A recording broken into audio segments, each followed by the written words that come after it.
I was like, I can't leave my baby right here. Like, you know, I had her in my arms, and then I dove down there, and then I look back over and I see people running away from my son, and I see my son laying there crawling, and I'm like, damn, Amari. So I jump back over the counter with the baby. At this point, the gunman left out of the building, and then I had my baby and my girls in the corner, and they had all ran out the back door. So I'm like, I'm on top of Amari. I'm trying to grab him. I'm like trying to see where he's hit, because he's just sitting there just going... And I'm just like, man, I'm like, where you hit at? Where you hit at? And I look, and he had a hole the size of a nickel on his chest. And I'm just like, oh, God, like, what am I going to do? And the bullet where it was at, it was, like, near his heart. And I'm just like, I'm trying to, like, soothe him and tell him, keep fighting. And I, you know, I tried to, I wanted to give him CPR, but I didn't want to move him any certain way to where, like, I would have made matters worse. And then bullets started coming back in there. Boom, boom, boom, boom. Bullets started coming back, but he didn't. The shooter didn't come back in the building. They stood at the door and was shooting. And so I grabbed him and I drug him and the baby to the side, and I gave my girl the baby, and I tried to get on the phone to call 911, but it was so I couldn't even think of what the address was, like, you know, and me being as a dad, I feel like I failed at that, because I didn't know exactly where we was at, but I didn't know it was gonna be a damn massacre. But I called. You know? Yeah, so she ended up calling, and I was sitting right there, and then they said the police are here. After about, like, I say 2 or 3 minutes of the chaos going on, they was saying the police, and I'm like, well, where they at? Because my son isn't here dying. It's little girls, it's people in here laying down like hit. So I'm like, where are the police at? They like, oh, they outside. They don't want to come in because they think there's somebody in here. I'm like, think there's somebody in here. So then, like, you know, the girl came and she was like, you got to put pressure on the wound. So I'm like, all right, I'm trying to put pressure on it. Then she come and put pressure on it. And then they was like, you got to give him CPR. So I start blowing on him, and blood the blood just kept, the blood. Ooh, God. The blood just kept coming out his face, and I'm just like, man. So I just started trying to give him CPR, and the girl started pumping on his chest, but I'm trying to keep something over his chest. And then the police come running through the door with their guns, acting like they superheroes, but everybody in here hitting. They running out the back door where all the kids went. All the people that's trying to survive then ran out the back. Y'all chasing somebody who ain't even out here, like, you know, hurting nobody. I'm like, the kids is right here that's hurt, laid out. So then they come around me talking about, oh, you get away, let us do our job and this and that. And they gave the girl like a foot wrap thing or whatever. And they said, put pressure on the wound. So then we keep pumping. He was like 30 pumps and give him CPR. So then we working that. And then I'm just sitting there looking like, this ain't working. I'm like, I got to get up out of here. So I'm like, son, man, just hold on. And I'm like, where's the ambulance? And they was like, oh, the ambulance just got here. I'm thinking the ambulance coming out. The police get around me like, oh, let us do our job. I'm like, y'all ain't doing shit. Y'all letting my son die. So then I run outside. The ambulance still out there in the damn street. They out here trying to tell motherfuckers outside, oh, don't do this, don't do that. So I had to grab one of the paramedics. I'm like, man, my son is dying. I'm not finna let my son die in here like that. So then we ran back in there. And then he was like, oh, we got to get him outside. So then, you know, we picked him up, and then we just carried him all the way outside to the street and laid him out on the street. Then they got this machine to, like, you know, the pump just keep pumping his heart. And, you know, like, they was like, we got to get him on the gurney. Like, we got to get him on the gurney now. And then this girl out here laid out. They got old boy out here laid out. So then they put him on the gurney, and then I'm like, man, can I ride back there with him? They was like, nah, you can't ride back here. You can ride in the front, though. And I'm just like, man, like on the movies, like they always let people ride in the back. So I'm just kind of tripping, like, why they ain't letting me ride in the back? So then they was like, oh, it's too many cars. It's too much people out here. So we're going to have to wait and we're going to make an entry. We're going to have to make an exit. So I'm like, all right, well, whatever you got to do, we need to get there. So they make a little exit to get out of there. And I asked the paramedic, like, okay, like, why why y'all driving so slow? Like, anytime I see the paramedics, like, they doing 100. He like, oh, well, we got to drive at a certain speed so, you know, they can do their job back there. So I was like, man, that's understandable. Like, I understand that, because I'm like, okay, I'm panicking right now. But, like, at the same time, I'm like, I don't want them to get in the accident or something else happen and where we don't make it to the hospital. So I had to calm myself down. So when we get to the hospital, this is probably around like 6 o'clock. You know what I'm saying? And I keep asking him, like, is he all right? I'm like, is he all right? I'm like, Amari, keep fighting. And I'm just, you know, it's just like going through my head over and over and over. My baby just sitting there. It's going over and over about my baby. So she called, she tell me that that KK got hit, but KK is okay. And I'm like, okay, thank God. I'm like, okay, I seen my baby. And then I'm like, where's Pierre? Because in the midst, then he was lost. And they was like, oh, he's fine. So when we get to the hospital, they like, oh yeah, when we get there, you gonna have to go out here. And they just basically led me out to another room. And I'm just like, why y'all sending me out to a room? Why y'all don't take me up there with my son? Why can't I be in the same triage with him and just see him fight, or just be there to hold his hand or anything? They didn't let me do none of that. That's why I think my son was already gone before we even got to the hospital. So then after 7, 8 hours of just waiting at the hospital, they keep telling people, oh, we can't give anybody any information because we trying to get everybody's we trying to interview everybody and get all the questions that we need. But I had been interviewed twice, and I had already talked to an officer. So at this point, I'm done talking. I'm trying to figure out where my son is and how and what's his condition. They just So then, like, about an hour later, they come back downstairs with my son's jeans all cut up. He was like, oh, we had the officer give me my son's jeans, talking about we had to cut up his pants to get him off of him. And then I'm looking, he got feces on it. I'm like, man, like, why, like, what's going on? Like, is he okay? Oh, I can't tell you that. So I'm just like, okay, so now I'm feeling like, okay, this is bad, because, you know, y'all done came down here and gave me the only jeans he had on. Like, you know what I'm saying? Y'all just gave me some and I'm like, okay, so what's going on? Like, cause we was the first ones there from that incident. So I'm like, damn, should I be getting the news first? And then other people just start coming in. And then, you know, it was just a whole waiting game. And then they didn't really start answering questions until a lady spoke up, and then people started getting angry. Like, we've been here for 6 hours and y'all ain't said nothing, and y'all telling people that we coming down here and we gonna talk to y'all. Then they come down there and was like, oh, we don't have any answers for y'all. And then they just came back down there and said, oh, we waiting on the sheriff department to get more answers. And we like, well, answers from who? Because everybody here was either at this party and we told y'all whatever we knew, and all we seen was one gunman. And I don't even think everybody seen the gunman, because as soon as he came in there shooting, people just took off running. I was the only person that actually got to see the gunman, because I looked dead at him when he started shooting, but he had on all black. What else you want me to tell me? Well, tell you, like, he had on all black, he had a mask, you know what I'm saying? And like,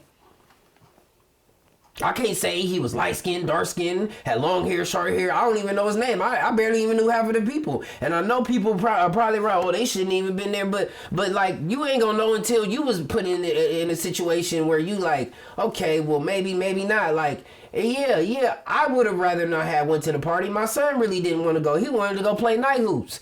But we was invited by some family friends, and I don't associate with everybody that was in that party. I was there on the behalf of my baby, my daughter, and my younger kids, because the person who threw the party, her son, played with my son.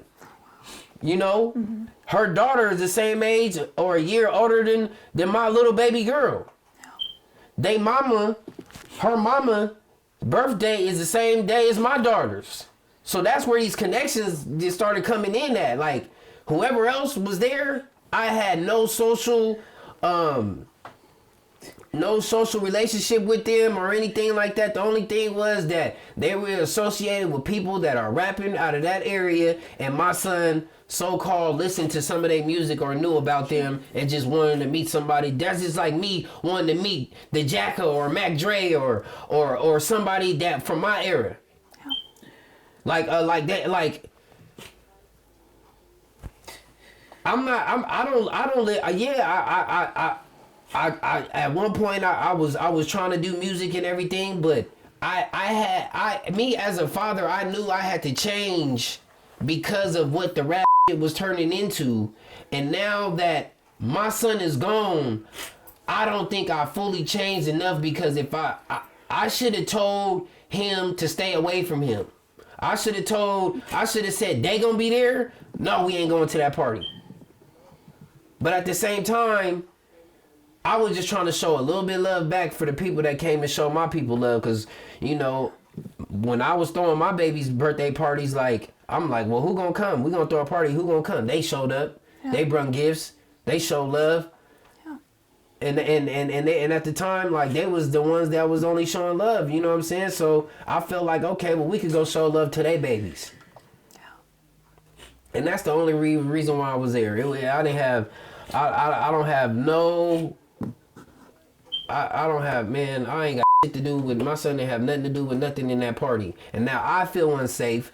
I feel like the weight of the world is deeply, heavily crushing me right now, because just by me being a black man in America trying to even survive out here, to get a good paying job, or to build a small business, to even take care of my family, to pay bills and do whatever I got to do, just the weight of that, and just being a dad and being able to watch over your kids even when you gotta go and gotta leave them, like, and for me to be just in a situation like that and to lose a son, and I want my son to be known. I don't want him to go. He was already known, but I don't want him to die in vain and nobody remember him. And it just, oh, that was just Amari, my 14-year-old son that could have been somebody, is just gone now because you is out here playing like y'all somebody, and y'all ain't shit. Y'all here shooting at babies and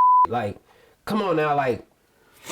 So that's why I'm here, you know.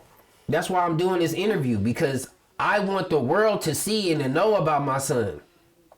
The way he would just look up to me, the way he was looking up to me, and him just growing up, and I would wake him up every day. I go to the gym and I'm like, Mari, you gotta get ready for football. You gotta come to the gym with me in the morning. I used to be like, nah, Dad, I can't go. I gotta grow. I'm trying to get 6 foot by I get to high school. And I was like, all right, man. But I didn't have the love. I didn't have the parents. I didn't have everything that I gave him. I didn't have a mama and a daddy and a brother and a sister and a brother and a sister. I didn't have none of that. I just had me and my mom and my sister, and I had to go through the hard way. And I try to make life the way it's supposed to be for somebody. Oh man, I just love you, son. And like, baby, please, if there is some type of psychedelical way or some type of way that I can see you again and I can hold you, come see me. Come tell me that you are okay. Because I want to know that you went to heaven and you didn't die in vain. Because that's all I wanted, was you to just be somebody. But I knew that he was gonna touch the world and he was gonna be somebody. But I didn't know it was gonna happen like this. Mm-hmm. Mama said it was gonna be days like this, but she never said it was gonna be days like this. Never. In a million years, I would have never thought my baby would go out like this and shit was gonna happen, and he was gonna get murdered in cold blood at a little kid's birthday party. I don't know how I am going to live. I have to be strong for my family. I don't know how I'm going to do that. I barely struggle with how I'm going to pay my bills month to month. I struggle with how I'm going to make it from day to day to day. Oh, they took my baby. There's nothing like him. There's nothing like him, man. When I talk about one of a kind, rare, like that's what he was. How do you want Amari to be remembered? And what are your favorite memories with him? What was Amari like as a kid? Man, he was just a great kid, man. He was like the golden child, man. He got straight A's. He was a good student. He was a good team player. He was athletic. He You know, he loved basketball, he loved football, he loved riding bikes, he loved popping wheelies, he making his little money off selling his bikes and stuff. You know, he didn't like being yelled at, just like me. He didn't like being scolded. He loved his brother and sister dearly. You know, he would always, mess with his little brother, but in a sense, like, it was just him, trying to keep him tough. You know, he loved his baby sister. You know, he loved his mama dearly. Like, like, you couldn't ask any more from God to have a son like that. You couldn't ask any more from God to have a baby like that. Where you just like, damn, man. Like, I can't even get mad at you for half of the stuff that you do, and what you don't do is just like, that's just Mari. Like, you know what I'm saying? And he was always happy. He was just always happy, always smiling. His smile would just light up the sky. Like, man, like, oh my God, they took my baby. They took my baby. And I don't mean that, I don't know, like, disrespectful to anybody else who lost their kid, but they took my golden boy, man. Like, people knew in this community that my son was gonna be somebody, My son was going somewhere. He had it up here. One thing that was different about me, I never gave up on my kids. And every time I had a kid, it was a surprise. Like, I never knew, like, oh, month 1, oh, I got a baby coming. It was like 4 months in, boom, 5 months in, you got a baby on the way.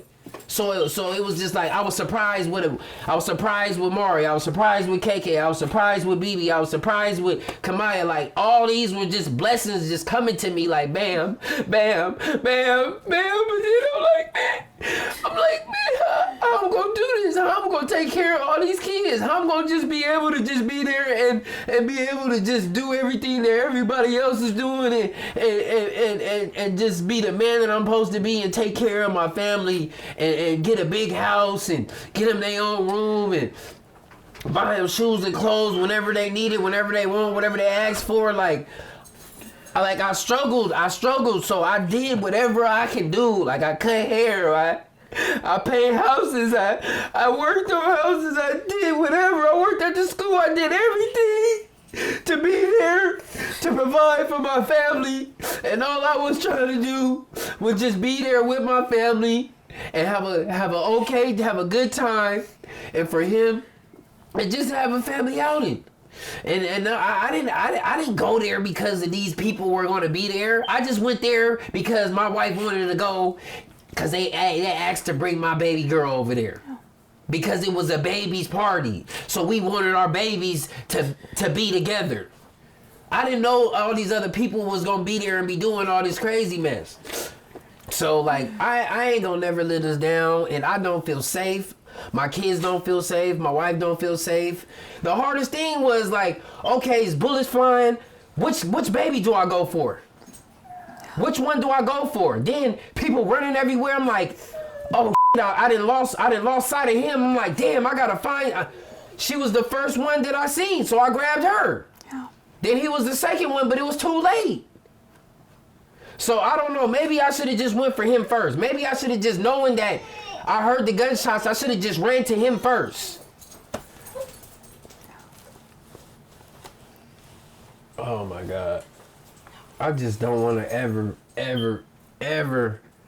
experience nothing like that again. I can't even sleep. I can't eat. I ain't slept in 3 days. I ain't ate really nothing in 3 days. Like, I don't know how I'm supposed to go on. My mental health, I work at the schools. I can't even be around kids no more, like high school kids that are ignorant, that's trying to be like, I can't be in a setting like that no more. So how am I going to provide for my family if I can't even do my job? Because of all this.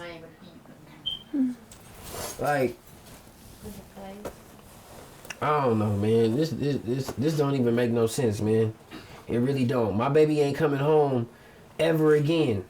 It's like I want to die just so I can be with my son. I don't want to live no more just so I can be there with him, so I can hold him. It's just so painful for me to just see my son there dying. And not only like I'm trying to save him and them.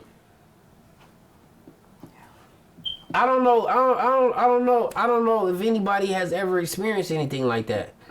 It's horrific. Like I thought horror movies were scary. No. Horror movies are not scary. What's horrifying is seeing your kids and seeing bullets flying everywhere and you trying to save them. There's always going to be a void in my heart now, and all my family, all my kids, my daughter, she got hit. I could have lost her, you know, and she it's going to change her for life. My son, it's going to change him for life. Him and Amari share the same room. He can't even sleep in the same room no more. You know what I'm saying? They having nightmares. My wife, how you think she feel? That's her baby. What would you want to say to Amari? I would tell you like what I would tell him every day, son. I love you, baby boy. I love you with all my heart, and I wish I would have been able to take that bullet for you, or I wish I would have been able to save you from all this happening to you. And I tried to do what I can, and Daddy is sorry, and Daddy love you, and Daddy miss you. Daddy ain't gonna never be right without you. Daddy ain't gonna never be right without you. That boy changed me. He made me into the man. He changed me into being the man. Baby, just come see me. Just come help me. Just put your hands on me. Just come soothe my soul so I can at least get some rest, so I can keep fighting. So I can keep fighting for your brothers and sisters, baby. And I'm sorry. Daddy is sorry. And I'll say it for the rest of my life. I was saying for the rest of my life, every day I wake up, every day I go to sleep, baby, I'm sorry, I'm sorry, I'm sorry, I'm sorry, I'm sorry, I'm sorry, I'm sorry, I'm sorry, I'm sorry. I'm so sorry,